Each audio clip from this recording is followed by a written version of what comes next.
di balik gerbang kampus yang megah berdiri. Tempat impian mahasiswa menari, tersembunyi ancaman yang mengintai, narkoba yang merusak generasi. Coba saja sekali, bisik si penjual. Hilangkan stres, lupakan yang penal. Mahasiswa lelah dengan tugas bertumpuk, tergoda rayuan yang tampak memukau. Pil kecil, serbuk putih, atau cairan bening tampak tak berbahaya di mata yang awam. Namun di baliknya tersimpan racun mematikan yang perlahan menggerogoti jiwa dan raga. Sesekali mencoba, ingin yang kedua. Kedua kali mencoba, ingin yang ketiga. Tanpa sadar sudah terjerat dalam lingkaran setan yang tak berujung. Prestasi akademik mulai menurun. Mata sayu, wajah pucat terlukis. Uang saku habis untuk membeli dosa. Orang tua di rumah tak tahu apa yang terjadi. Teman-teman mulai menjauh. Dosen prihatin melihat perubahan. Yang dulunya bersemangat mengejar cita, kini terpuruk dalam kegelapan. Kampus yang dulu jadi tempat belajar, kini jadi neraka yang penuh penyesalan. Masa depan cerah yang pernah diimpikan, hancur lebur oleh keputusan keliru. Keluarga menangis melihat kondisi. Anak yang dulu kebanggaan hati, kini terbaring lemah tak berdaya akibat racun yang merusak syaraf. Karir yang harusnya cemerlang, sirna sudah ditelan waktu.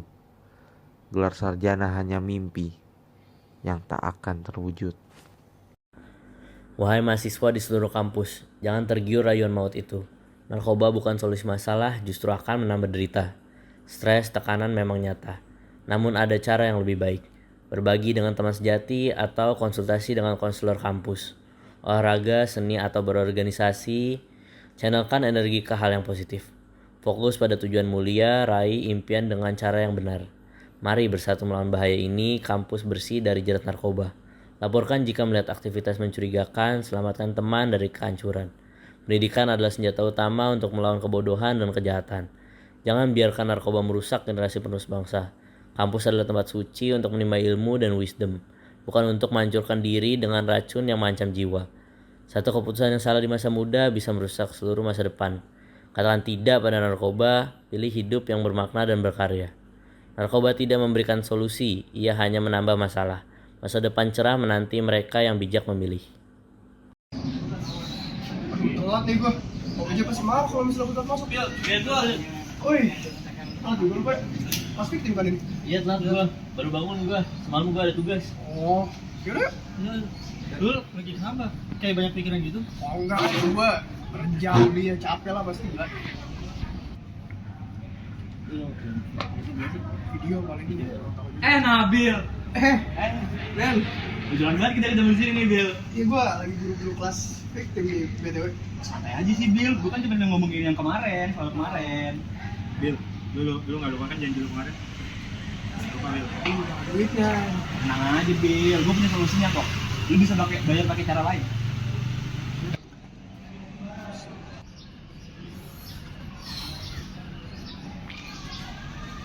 Nabil kenapa ya? Kok kayak orang stres begitu?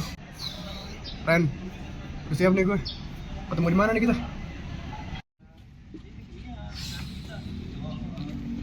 Nah, pas banget. Gua suka nih sama orang tempat waktu kayak lu. Sumpah tapi gue masih pilot ini. Mana pak? Enggak, lu santai aja, santai. Kan cuma bisnis kecil-kecilan nih. Lu cuma perlu distribusiin aja ke teman-teman lu. Barangnya dari ini kan. Oh, ada transfer nih. Oh, sabar dulu. Sekarang ngambil dulu ya. Ini dulu lah. Nih, barang ampuh buat stres kuliah lu. Dijamin ampuh banget nih. Nah ini aku pagi. Lu baru nyadar sekarang, Bil. Lu udah telat sih kata gua, lu udah masuk berubah. Sekarang nih giliran lu nih, nentuin keputusan lu maunya gimana sekarang. Gak bisa gue ngajak. Takut gue. Ini salah men. Nggak bisa gitu dong. Ada apa nih? Nabil. Yuk. Lu Emang lu pada lagi ngapain sih? Bil, lu kenapa? Dengerin ya, Sultan. Mending lu pergi dari sini, jangan cari masalah sama kami. Nabil ngapain ya itu? Semuanya berhenti. Gue udah ngerekam kalian dari tadi. Lu dari mana sih? Gue udah ngalasin kalian ya. Gue sebagai ketua BEM gak akan ngebiarin kalian mengedarkan narkoba di kampus ini. Ayo kita cabut ini bahaya Bil. Lu mau kemana? Urusannya belum kelar, oi. Ngelaporin ada hal yang janggal di pikiran kampus. Enggak, gue gak mau terlibat lagi men. Ini salah, enggak. Lu jangan kepala batu, Bil. Lu lebih apa solusinya? Bil, ayo kita laporin ke kampus. Ini udah kelewatan men. Lah.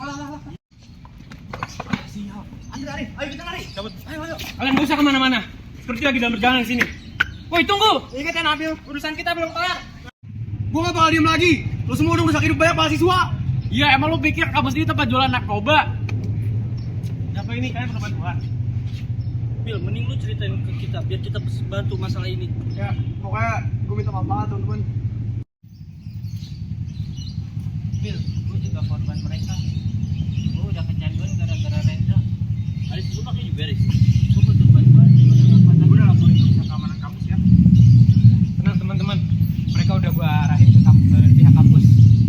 Ya seperti sekarang, kita tolongin Nabil sama Aji dulu ya. Kita harus berani melawan bandit di kampus ini. Ini demi keselamatan kita semua. Ya pokoknya gue bersaksi atas semua yang Rendra lakuin. Karena gue gak mau ada mahasiswa lain yang kayak gue. Santai aja Bil, kita akan dukung lu semua. Gue juga sebagai ketua BEM akan mendukung kasus ini. Pokoknya teman-teman, makasih banyak. Karena kalau nggak ada kalian, gue udah nggak tahu nasib gue gimana. Bapak yang penting Rendra dan gengnya udah berhasil ditangkap ya dan udah diproses hukum. Yo guys, bagaimana kabarnya? Baik. Haris, lu sekarang kan udah sehat ya? Ya lumayan lah, rehab memang gak mudah. Tapi ya, gue mulai merasakan perubahan positif. Sekarang di kampus kita ada program anti narkoba yang lebih baik ya? Iya bener, soalnya gue juga ikut jadi volunteer buat kayak sosialisasi bahaya narkoba buat ada di kelas. Iya.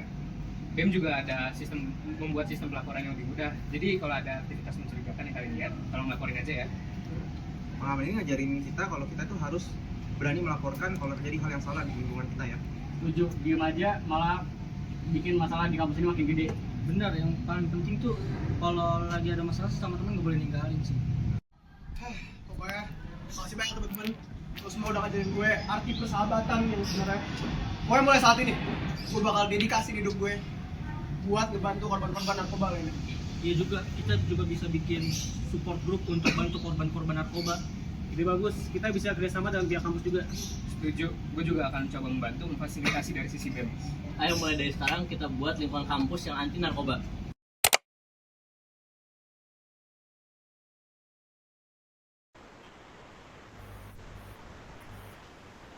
Baik, selamat siang teman-teman semuanya. Terima kasih ya udah meluangkan waktu dan udah mau join meeting ini. Gua Azi, Ketua BEM Fakultas Hukum. Bisakah kalian memperkenalkan diri masing-masing? Iya oke, halo semua. Gue Nabil, gue mahasiswa hukum dari semester 4.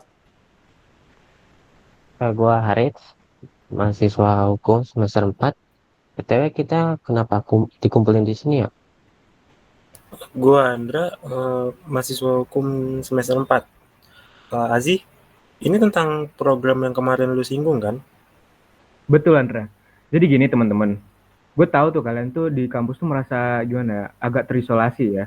Makanya gue tuh pengen ngobrol bareng kalian. Maksud lo terisolasi? Emang kenapa ada sama kita? Jadi gini Harit, gue tuh tahu kalau kalian bertiga tuh punya masa lalu yang sulit ya. Dan gue juga tahu kalau kalian tuh sering merasa dijauhi sama teman-teman fakultas. Tapi ya udah biasa sih. Karena semenjak kejadian itu tuh ya jadi pada takut sama kita. Iya, kadang ya yang tadinya duduk bareng, nah tiba-tiba suka pindah meja kalau kita datang. Nah itu tuh yang pengen gue bahas. Kalian kan punya pengalaman hidup yang beragam nih ya. Dari struggle kalian pasti ada banyak insight yang bisa di-share ke orang lain. Maksud lo apa sih? Nah, jadi maksud gue di sini itu Haris, gue tuh pengen ngajak kalian buat gabung ke komunitas sosial fakultas. Namanya itu Veteran Social Community. Komunitas apaan itu? Nah, komunitas itu tuh komunitas yang fokus ke peer support dan social awareness. kalian bisa ikut sharing atau membantu orang lain yang mungkin lagi struggle dengan masalah serupa sama kalian gitu. Oh, jadi kita kayak sharing pengalaman gitu. Nah, bener banget. Jadi cerita kalian tentang recovery bisa jadi inspirasi buat orang lain gitu loh. Plus, kalian bisa ikut kegiatan-kegiatan sosial fakultas tanpa merasa dijudge sama orang lain gitu loh. Tapi orang-orang pasti masih lihat kita dengan pandangan negatif. Nah, makanya gitu, Rich. Kita itu harus ubah perspektif itu pelan-pelan. Dengan kontribusi kalian ini, pasti orang-orang bakal lihat kalian dari sisi yang berbeda gitu. Tapi jujur ya, gue malah takut bikin malu sih kalau misalnya join komunitas. Nabil, kita kan udah lewatin ya, yang bisa dibilang masa-masa sulit kita. Sebenarnya ini kesempatan sih buat buktiin kalau kita itu bisa untuk berkontribusi. Emang apa aja sih kegiatannya? Nah, di komunitas itu kita tuh ada workshop awareness, peer counseling, dan program outreach ke sekolah-sekolah. Kalian bisa sharing tentang bahaya narkoba dari sudut pandang yang autentik gitu. Jadi berarti itu kayak dengan kata lain kita tuh kayak nyeritain pengalaman kita buat ngedukasi orang lain gitu. Bener banget. Jadi pengalaman kalian itu kan valuable banget ya. Daripada disimpan sendiri, kenapa nggak dijadikan pembelajaran buat orang lain? Gua join sih, Ji. Karena menurut gua udah waktunya buat gua kasih balik ke masyarakat. Boleh dicoba sih. Tapi gue mau tahu dulu gimana respon orang-orang. Ya gue ya boleh sih. Tapi ya pelan-pelan. Oke, mantap. Kita mulai dengan small step ya teman-teman. Minggu depan ada gathering perdana veteran social community. Jadi kalian bisa datang aja, kenalan sama member lain dulu ya. Oke. Gua excited sih. Semoga aja ini jadi keputusan yang tepat. Ya buat Azi ya gue thanks banget lah udah ngasih kesempatan buat kita. Sama-sama guys, kalian kan teman-teman gue juga. Tapi ingat ya, semua orang itu deserve a second chance. Kalian punya potensi besar, tinggal kita channeling ke arah yang lebih positif ya. Dan juga gue pengen ngingetin, minggu depan kita juga ada pembicaraan dari psikolog. Jadi kalian bisa berbicara tentang masalah kalian ke psikolog itu juga.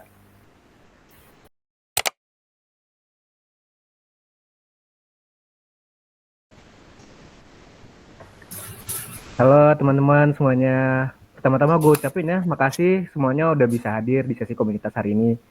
Kan udah pernah gue bilang kan waktu itu, kalau ruangan ini tuh terbuka buat siapapun yang sedang berjuang. Hari ini kita kedatangan teman-teman baru. Ada Nabil, Harits, dan Andra. Mereka bergabung setelah diskusi kita minggu lalu soal reintegrasi sosial. Selamat datang teman-teman, jangan sungkan ya. Iya benar, nyantai aja. Kita di sini bukan buat ngejat siapapun kok. Ya betul. Jadi dengan pembukaan kayak gitu, Nabil, bisakah lu ceritakan tentang lu sendiri gitu? Ya oke guys, jadi gue ini mantan pengguna, tapi jujur udah bersih seminggu terakhir ini. Tapi bisa dibilang kayak apa ya? Masa lalu gue tuh masih nempel di mata orang lain.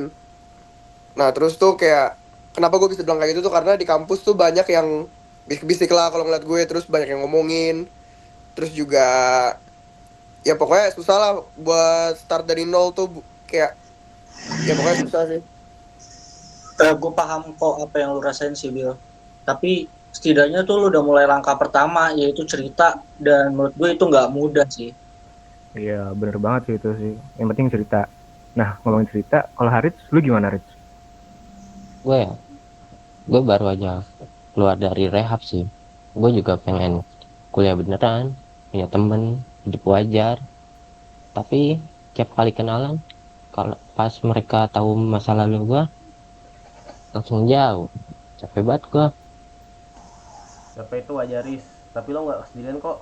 Kita ada di sini. Iya. Nah pas banget nih. Malam ini tuh kita ada kedatangan tamu, seorang psikolog, yaitu Mas Rendra. Dia tuh dulu juga pernah ngerasain hal yang serupa sama kalian. Oke, halo semuanya. Perkenalkan, nama gue Rendra. Gue di sini sebagai mantan pecandu narkoba Nah, justru karena itu gue jadi belajar psikologi. Karena gue tuh pengen ngebantu orang-orang yang kayak gue. Terus kita lah yang terjebak di dalam kecanduan narkoba. Bahkan yang dilakukan profesional. Nah, masih banyak nih yang memandang kita sebagai mantan pecandu sebelah mata. Gue tuh kayak ngerasa identitas kita tuh selalu dicap sama gitu, kayak permanen. Iya.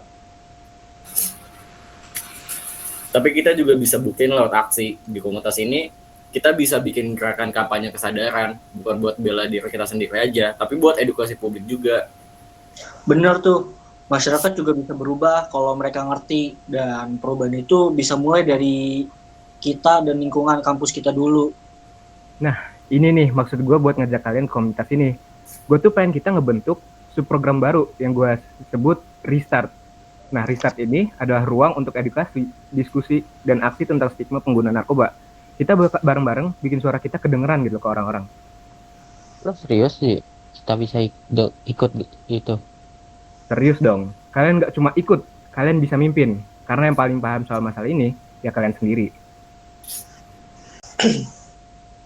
Ya, untuk pertama kalinya gue ngerasa diterima. Tapi bukan karena siapa gue sekarang aja, tapi karena orang tuh tahu kalau misalnya gue tuh juga bisa berubah. Betul. Karena masa lalu kita tuh bukanlah akhir cerita, tapi kayak fondasi buat ngebantu orang lain supaya nggak jatuh di lubang yang Setuju sama. banget gue. Kalau kayak gitu, mungkin mulai minggu depan kita bisa bikin diskusi publik. Mau mulai dari kelas atau open booth, di mana? Kan udah pada oke, jadi gue tinggal urus perizinannya ke kampus ya. Yang penting sekarang itu tuh, kita jalan ini bareng-bareng. Nggak ada yang sendirian. Setuju. Setuju. Tak semua yang jatuh itu lemah. Tak semua yang tersesat lupa arah. Nabil dan Harits, dua nama, dua mahasiswa, dua anak muda dengan mimpi dan masa depan. Tapi hidup kadang tak memberi ruang untuk sekedar bernapas. Ada tekanan, rasa sepi, dan godaan untuk lari dari kenyataan, membuat mereka menenggak ke jalan yang salah. Narkoba. Awalnya hanya untuk mencoba, lalu menjadi candu, lalu menjadi gelap yang memeluk erat. Mereka kehilangan arah, kuliah menjadi berantakan, hubungan rusak, harapan pun pudar. Tapi yang luar biasa adalah keberanian mereka untuk berkata, cukup. Nabil dan Harits memilih melawan, menyiksa diri dengan pertobatan, menempuh hari-hari panjang, penuh gemetar dan air mata, hingga akhirnya mereka lepas, bersih, pulih. Mereka pikir semua akan membaik, tapi kenyataannya, lingkungan tak selalu memberi ruang bagi mereka yang pernah tersandung. Pandangan sinis lah, bisik-bisik di belakang lah, bahkan keluarga sendiri pun sempat tak percaya. Namun dijauhi teman-temannya, Harits kehilangan hak untuk menjadi pengurus kampus. Nabil pun dijauhi oleh teman-temannya. Mereka bukan lagi dicap sebagai mahasiswa berprestasi, mereka dicap sebagai mantan pecandu. Luka baru itu pun kembali terbuka. Namun di tengah keterasingan itu, mereka menemukan sesuatu. Sebuah komunitas kecil, tempat di mana tak ada yang menghakimi, tempat di mana kisah mereka bukan aib, tapi kekuatan. Di sanalah mereka tumbuh, menjadi pendengar, menjadi penguat, menjadi saksi bahwa pemulihan itu nyata. Hari ini, Nabil dan Harits bukan hanya dua pemuda yang pernah terjerumus. Mereka adalah dua jiwa yang telah memilih untuk sembuh.